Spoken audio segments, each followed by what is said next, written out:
नमस्कार, मैं हूं सौरभ त्रिपाठी। इंडिया न्यूज देख रहे सभी दर्शकों का बहुत बहुत स्वागत है। इंसानियत और जुर्म का पुराना नाता है। हमारे चारों ओर फैला है जुर्म का मकड़जाल।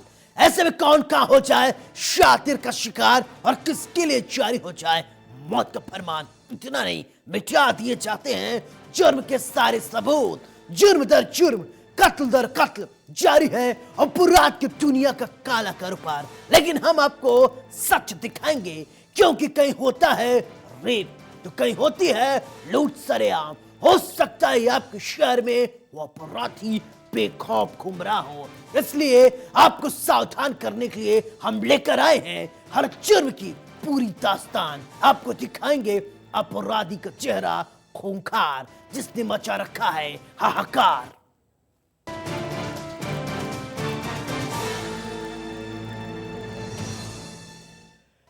यूपी के जौनपुर जिले में सिटी रेलवे स्टेशन के प्लेटफॉर्म नंबर 1 के पश्चिम छोर पर समाजवादी पार्टी के सभासद बाला यादव उर्फ लखंदर की अज्ञात बदमाशों ने गोली मारकर हत्या कर दी।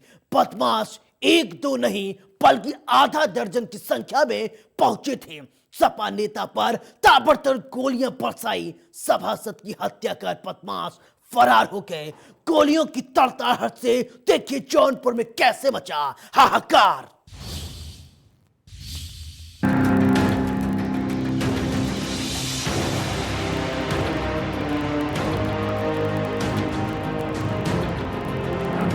सभासद की हत्या, सीने और पेट में मारी 5 गोलियां।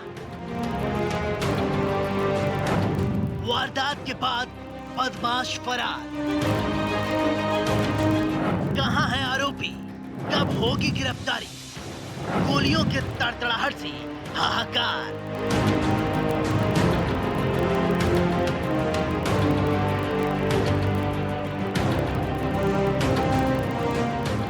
एक तरफ अपराध और अपराधियों पर लगाम लगाने की कोशिश की जा रही है, दूसरी तरफ बेखौफ अपराधी है कि मानते ही नहीं। कब, कहां और कैसे कोई अपराधियों का शिकार हो जाए कोई नहीं जानता है। आपके टीवी स्क्रीन पर दिख रही तस्वीर यूपी के जौनपुर जिले की है, जहां गोलियों के तड़तड़ाहट से हाहाकार मच गया।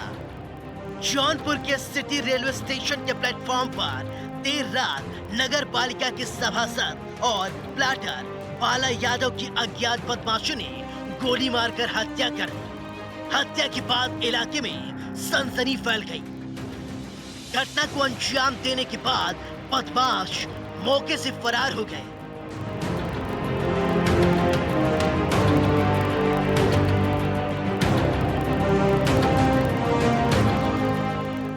लाइन बाजार थाना क्षेत्र के सैदनपुर गांव के रहने वाले लखंदर उर्फ बाला यादव सभासद और प्लाटर सिटी स्टेशन के प्लेटफॉर्म पर खड़े थे। उसी समय अज्ञात बदमाशों ने गोली मारकर उनकी हत्या कर दी। वारदात के बाद हमलावर मौके से फरार हो गए।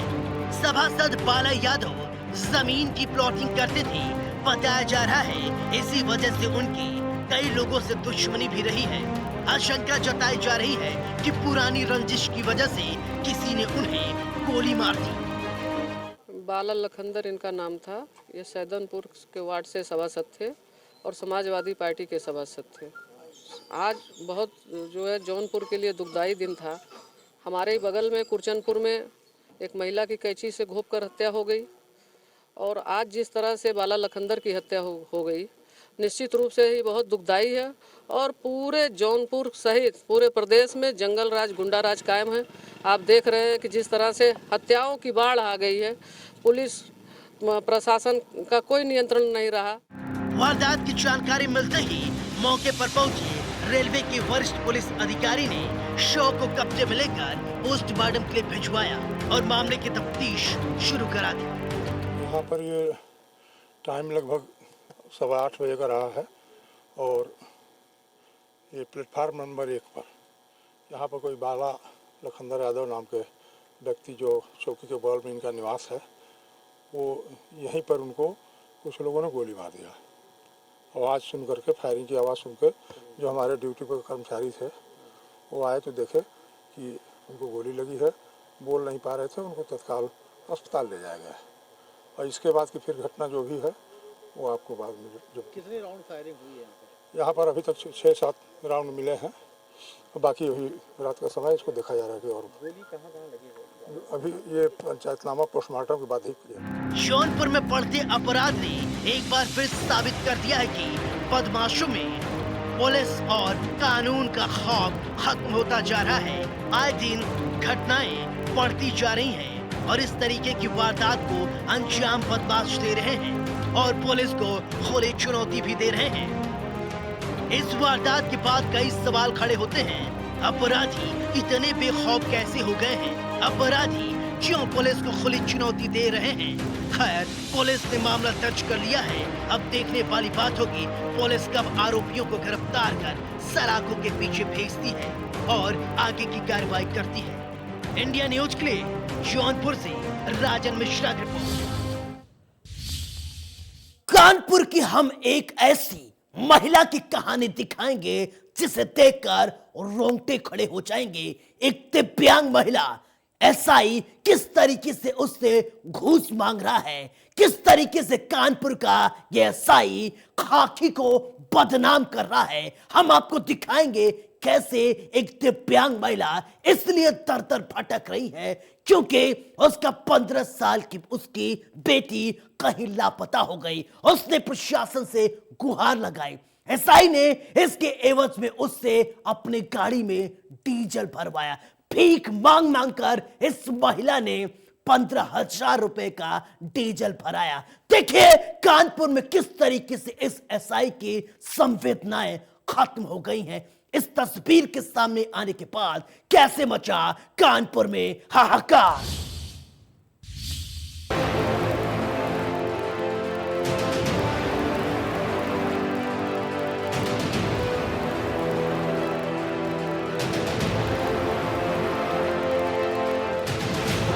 कानपुर में खाकी शर्मसार, खाकी को बदनाम करता एसआई। दिव्यांग मां की मजबूरी का उठाया फायदा। एसआई ने दिव्यांग मां से घूस मांगी।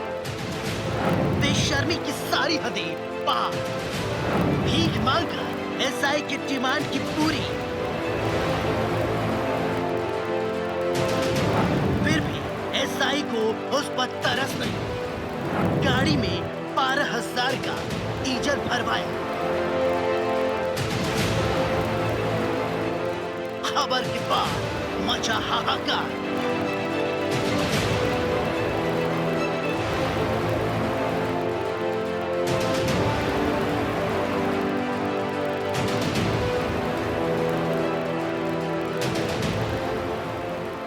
इन तस्वीरों को गौर से देखिए। एक पैर पर खड़ी, दोनों हाथों के बगल में बैसाखी के सहारे खड़ी ये बेबस महिला है और हाथ में एक झोला है।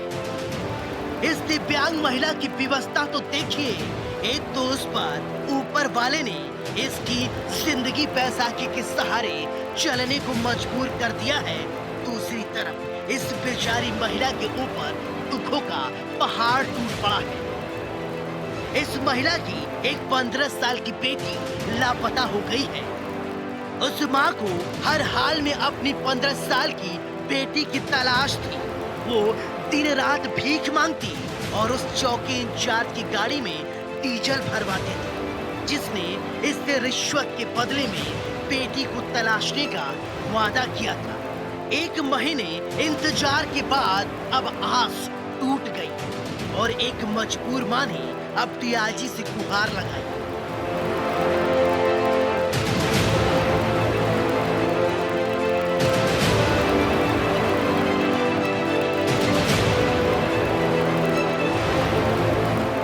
पूरा मामला कानपुर जिला के चकेरी थाना क्षेत्र के सनिया गांव का बताया जा रहा है, जहां की रहने वाली गुड़िया बैसाखी के सहारे चलती है और भीख मांगकर गुजारा करती है। उसकी 15 साल की बेटी 1 महीने से लापता है। दूर के रिश्तेदार पर अगवा करने का आरोप लगा है। गुड़िया की शिकायत पर पुलिस ने गुमशुदगी तो दर्ज कर ली, लेकिन बेटी की बरामदी की फरियाद लिए जब वो थाने जाती तो उसे फटकार कर भगा दिया जाता। फरियादी मां का कहना है कि वो अपनी बेटी को खोजने के लिए दर-दर की ठोकरें खा रही है, लेकिन उसकी सुनवाई कहीं नहीं हुई। एक दिन एसआई राजपाल सिंह ने गुड़िया से बेटी को तलाशने के एवज में गाड़ी में डीजल भरवाने को कहा। उसने पेशकश मान ली, फिर भी सिलसिला चलता रहा। हालांकि जब वो बेटी की बरामदी की बात करती तो चौकी इंचार्ज वादा कर देता। मजबूरी में उसने डीआईजी डॉक्टर प्रतिंदर सिंह से गुहार लगाई। गुड़िया का आरोप है कि वो भीख मांगकर अब तक 10 से 12 हजार रुपए का पेट्रोल और डीजल भरवा चुकी है। पुलिस की इस कारगुजारी को बड़े अफसरों तक पहुंचाने के लिए वो एसएसपी दफ्तर पहुंची। एसएसपी से उसने बड़ी ही मायूसी से कहा कि साहब झूठ नहीं बोलूंगी, पुलिस को पैसा नहीं दिया, केवल 3-4 बार इधर उधर से मांगकर उनकी गाड़ी में डीजल भरवाया। अब आप खुद ही सुनिए घुसखोर पुलिस की हकीकत। आधार में चला गुड़िया गुड़िया गुड़िया सरगमा चौकी चकेरी थाना। बाबू हमारे ससुर के भाई के लड़के हमारी लड़की को किडनैप कर लेंगे। अब बता नहीं रहे क्या नहीं। अब लड़का शादीशुदादार है। 7 तारीख के निकलिए, 7 तारीख आ जाएगी, 1 महीना हो जाएगा बाबू। सवान गए बाबू, थाने गए और जोगी के पास गए न खलाऊ लेडीज का नहीं गया बाबू, मार के नहीं सुना करा भी पकड़ रहे। हमने बोला इसके माँ बाप आएंगे, इसको पकड़ लो, इसको हड़काओ डांटो तो वो लड़का आ जाएगा। हमने लड़के से बोला तेरी माँ जेल में बंद है, कह रही नहीं मेरी माँ नहीं बंद है, वो सब एक में है बाप। मुफ्तखोरी की लत से मजबूर दारोगा गरीब माँ से डीजल भरवाता रहा। गुड़िया जब अपनी शिकायत लेकर एसएसपी के यहाँ पहुंची तो अपनी पुलिस की बेशर्मी से हटकर एसएसपी ने मानवता दिखाई। उन्होंने पुलिस को तुरंत गुड़िया की बेटी को ढूंढने का आदेश दिया और खुद अपने स्क्वाड से गुड़िया को 6 किलोमीटर दूर चकेरी थाने भिजवाया। देखिए, इस संबंध में अभी गुड़िया ने कंप्लेंट डीआईजी साहब के समक्ष किया है। इस पे डीआईजी साहब ने तुरंत एक्शन लेते हुए उस दिव्यांग महिला को अपनी स्कॉट की जिप्सी से थाने पर भेजा है। थाना प्रभारी को निर्देशित किया गया है कि तत्काल इसमें एक अलग से टीम बनाएं और उसकी लड़की की शीघ्र बरामदगी करें और जो उसके अन्य आरोप है उसके बारे में भी जांच कराई जाएगी। अगर इसमें कोई दोषी है तो निश्चित रूप से कार्रवाई होगी। ये कहानी सिर्फ गुड़िया की नहीं है, ये कानून का राज करने वाली पुलिस की बेगैरत हकीकत है जो अमूमन थाना स्तर पर अक्सर पीड़ितों के सामने अंजाम दिया जाता है। बस अफसोस इस बात का होता है कि इस दौरान पुलिस कमजोर गरीब महिलाओं की स्थिति का भी ख्याल नहीं रखती। कम से कम इतनी मानवता तो दिखाती कि आखिर बेटी को बरामद करना पुलिस की खुद की जवाबदेही होती है।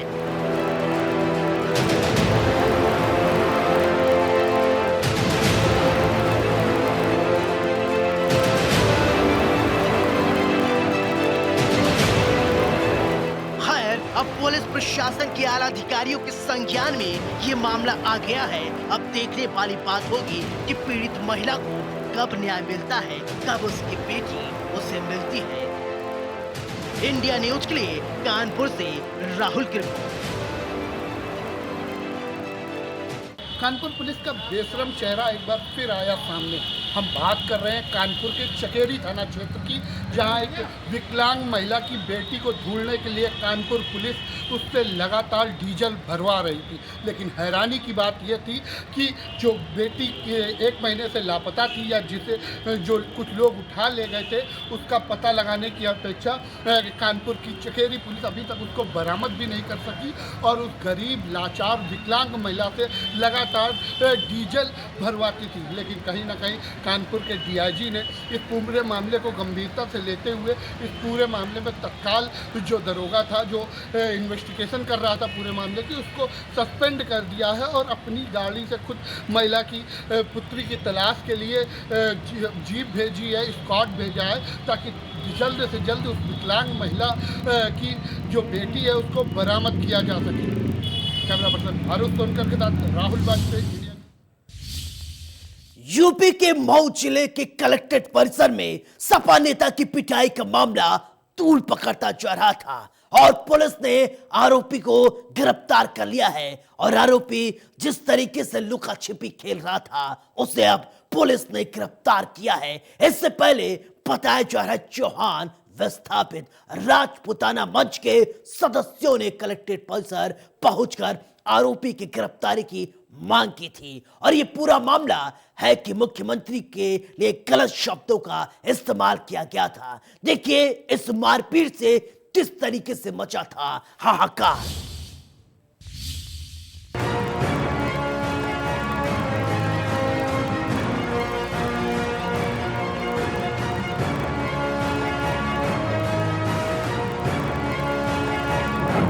नेताओं की पिटाई का मामला।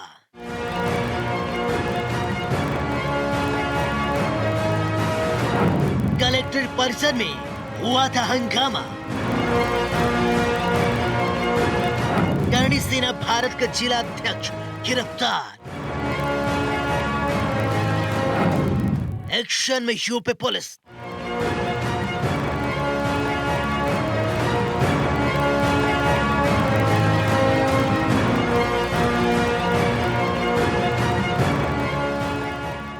इन तस्वीरों को गौर से देखिए, कैसे खुलेआम पिटाई की जा रही है। देखिए एक शख्स को कैसे कई लोग मिलकर पीट रहे हैं। देखिए एक पुलिस वाला बीच में दिखाई दे रहा है जिसके जैकेट पर लिखा है उत्तर प्रदेश पुलिस, लेकिन इन लोगों के बीच ये पुलिस वाला बेचारा सा लग रहा था। अकेले कैसे इतने लोग एक शख्स को पीट रहे हैं, कैसे ये इनको समझाता है। आपके टीवी स्क्रीन पर दिख रही तस्वीर यूपी के मऊ जिले की बताई जा रही है। मऊ जिले के जिला मुख्यालय स्थित कलेक्ट्रेट परिषद की ये तस्वीर है, जहां सोमवार को उस वक्त हड़कंप मच गया जब समाजवादी पार्टी के पिछड़ा वर्ग के प्रदेश सचिव महेंद्र चौहान को बीजेपी नेता सहित हिंदू वाहिनी संगठन ने पीटना शुरू कर दिया, जिसके बाद कलेक्ट्रेट परिसर में अफरा तफरी का माहौल हो गया। वहीं मामले की सूचना मिलते ही मौके पर पहुंची पुलिस ने बीच बचाव कर मामला शांत कराया था, जिसके बाद इस मामले की गंभीरता को देखते हुए सपा नेता ने एसपी ऑफिस पहुंचकर बीजेपी नेता सहित हिंदू वाहिनी संगठन के पदाधिकारियों के खिलाफ न्याय की गुहार लगाई थी।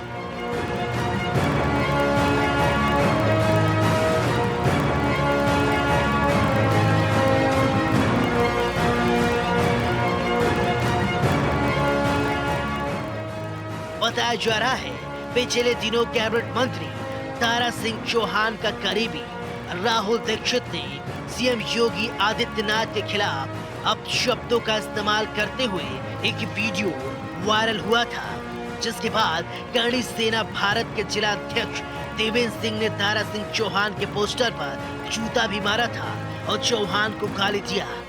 इस बात पर कलेक्ट्रेट परिसर में समाजवादी पार्टी के पिछड़ा वर्ग प्रकोष्ठ के प्रदेश सचिव महेंद्र चौहान और बीजेपी नेता सुजीत सिंह सहित हिंदू वाहिनी संगठन करणी सेना भारत के जिला अध्यक्ष देवेंद्र सिंह के बीच बातचीत हो रही थी और देखते ही देखते ये बातचीत मारपीट में तब्दील हो गई और हिंदू संगठन के लोगों ने जमकर मारपीट करना शुरू कर दिया था, जिसके बाद पुलिस ने बीच बचाव करते हुए मामला शांत कराया था। अब ताजा अपडेट ये है कि समाजवादी पार्टी के पिछड़ा वर्ग के प्रदेश सचिव महेंद्र चौहान की पिटाई के मामले में थाना कोतवाली पुलिस ने करणी सेना भारत के जिला अध्यक्ष को गिरफ्तार कर लिया है। दरअसल आपको बता दें, सोमवार को मऊ में करणी सेना भारत के जिला अध्यक्ष सहित बीजेपी नेताओं सहित हिंदू वाहिनी नेताओं ने समाजवादी पार्टी पिछड़ा वर्ग के प्रदेश सचिव महेंद्र चौहान को दौड़ा कर जमकर पीटा था। मारपीट इतनी बढ़ी कि महेंद्र चौहान को बचाने के लिए कलेक्ट्रेट में तैनात पुलिस के जवान भागे मौके वारदात पर आए और किसी तरह महेंद्र चौहान को बचाया और गंभीर हालत में सपा नेता को इलाज के लिए जिला अस्पताल में भर्ती कराया गया, जहां डॉक्टरों ने हालत गंभीर होने पर वाराणसी के लिए रेफर कर दिया था।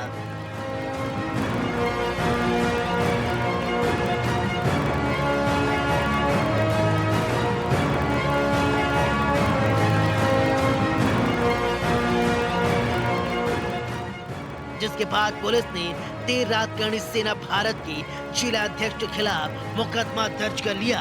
वहीं आज थाना कोतवाली पुलिस ने एक रेस्टोरेंट के पास देवेंद्र सिंह को गिरफ्तार कर लिया है। वहीं गिरफ्तारी के समय कर्णी सेना भारत के जिला अध्यक्ष ने कहा कि योगी जी को जो भी गाली देगा वो बख्शा नहीं जाएगा। चौहान जो सपा के नेता है, उनके द्वारा एक तहरीर दी गई है कि कर्णी सेना के देवेंद्र और सुजीत और अन्य इनके समर्थकों द्वारा इनके संग मारपीट और अभद्र भाषा का प्रयोग किया गया। इसमें इनके द्वारा तहरीर दी गई है, उसमें आवश्यक वैधानिक कार्रवाई की जाएगी।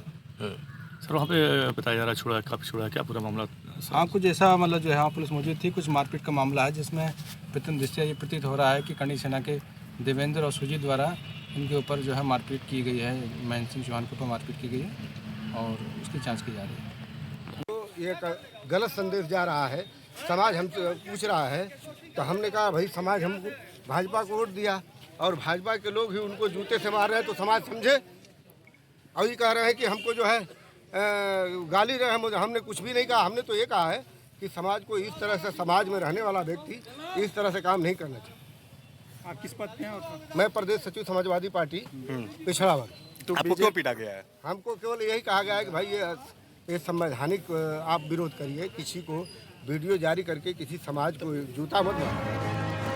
खैर, पुलिस ने मामला दर्ज कर लिया है। अब देखने वाली बात होगी पुलिस आगे की क्या कुछ कार्रवाई करती है और क्या कुछ नई रणनीति बनाती है। मऊ से इंडिया न्यूज के लिए आनंद मिश्रा की रिपोर्ट।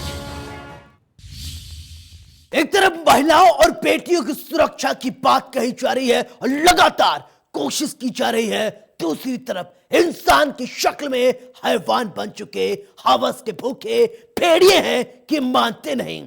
यूपी के अलीगढ़ में एक गांव में गोबर फेंकने जा रही लड़की के साथ घात लगाए बैठे 3 युवकों ने खेत में ले जाकर उसके साथ दुष्कर्म की वारदात को अंजाम दिया। शोर सुनकर ग्रामीण मौके पर पहुंचे और आरोपी फरार हो गए।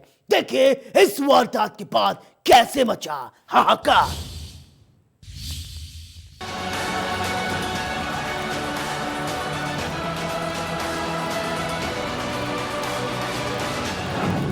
युवती के साथ दुष्कर्म, घर के बाहर गई थी बेटी, कहां है आरोपी, कब होगी गिरफ्तारी? वारदात के बाद मचा हाहाकार।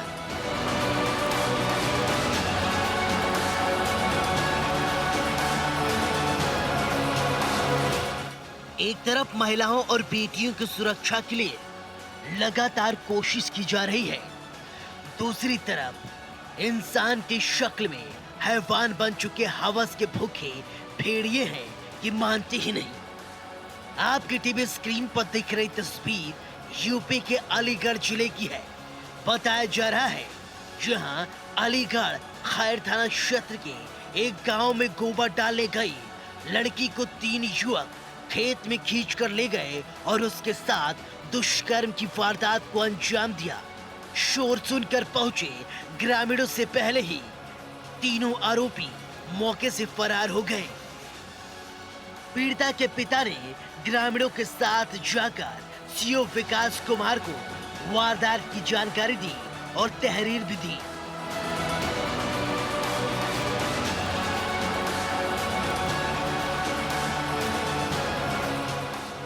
पीड़िता के चाचा ने बताया कि नाबालिग लड़की जंगल से गोबर फेंक कर आ रही थी, तभी गांव का ही रहने वाले 3 लड़कों ने युवती को खेत में खींच कर ले गए और उसके साथ दुष्कर्म की वारदात को अंजाम दिया, जिसके बाद पुलिस को तहरीर दी गई है।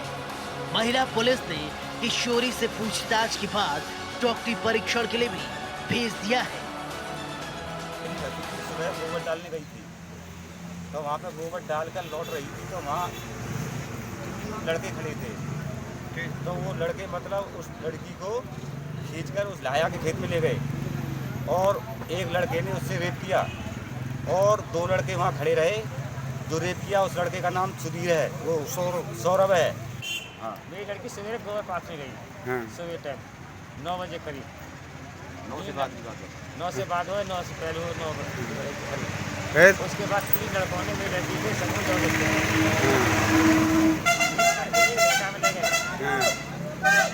रेप किया लड़की के संग। कौन थे वो लड़के, कहाँ के थे? एक लड़का सौरभ था, उसका नाम मालूम है, और 2 बालक अज्ञात। कल थाना खैर क्षेत्र में बरखा चौकी के अंतर्गत एक दुष्कर्म का मामला प्रकाश में आया है। दुष्कर्म पीड़िता के पिता के तहरीर पर एक मुकदमा पंजीकृत कर लिया गया है और उसकी जांच चल रही है। सर, किस तरीके का आरोप लगा? इसमें दुष्कर्म का मामला है। उन्होंने 3 लोगों पर आरोप लगाया है, एक नामजद है और 2 अज्ञात लोग हैं। आगे विवेचना चल रही है, जांच चल रही है, जो भी प्रकाश में आएगा आप लोग को अवगत कराया जाएगा। इस वारदात के बाद कई सवाल खड़े होते हैं। एक तरफ अपराध और अपराधियों पर लगाम लगाने की बात कही जा रही है, दूसरी तरफ महिलाओं और बेटियों पर हो रहे मामले कम होने के नाम ही नहीं ले रहे हैं। क्या महिलाओं की सुरक्षा के लिए जो बड़े बड़े वादे किए जा रहे हैं वो सिर्फ सरकारी कागजों तक ही सीमित है?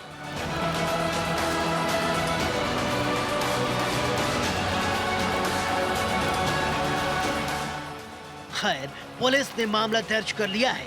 अब देखने वाली बात होगी पुलिस आरोपियों के खिलाफ क्या कुछ कार्रवाई करती है। इंडिया न्यूज के लिए अलीगढ़ से महेश की रिपोर्ट। हमारा मकसद आपको डराना नहीं है, बल्कि आपको बताना है समाज में किस तरीके से जराइम की काली कहानी बुनी जा रही है। कल फिर मिलेंगे कुछ और काली कहानियों के साथ। तब तक दीजिए अपने दोस्त सौरभ त्रिपाठी को इजाजत। लेकिन चलते चलते दोस्तों एक गुजारिश, सावधान रहें, सुरक्षित रहें और अपना ख्याल रखें। नमस्कार।